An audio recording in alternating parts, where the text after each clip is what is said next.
The American people do not believe that the Secretary of the Treasury ought to be setting compensation limits for anybody. And why?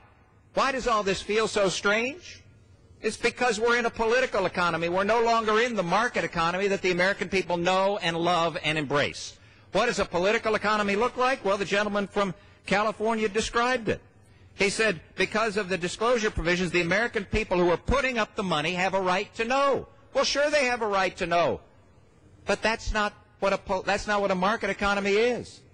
He says that you ought to have the people have a right to know and set the limits because this is capitalism. No, capitalism was bastardized a year or more ago when we started down this road that, Mr. Chairman, I opposed at every step of the way because we pointed out then this is where we get.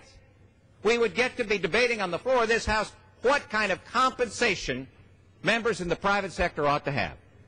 Well, Mr. Chairman, that's a dangerous place to be. It's a dangerous place to be because it leads presidents to thinking that they can remove CEOs from private companies. That's where it leads to.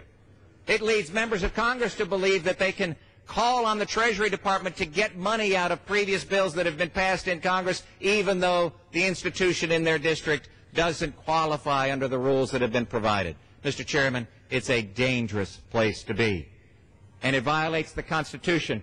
I know it's a quaint document, Mr. Chairman, and we don't think about it much anymore, but Article 1, Section 9 says no bill of attainder or ex post facto law shall be passed. Mr. Chairman, this bill is each. Mr. Chairman, this is a bad step.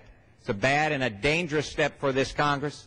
It adds to the dangerous and reckless policies of this administration that the American people recognize as not being consistent with American fundamental principles, with the market principles that have made this nation the greatest nation in the history of mankind.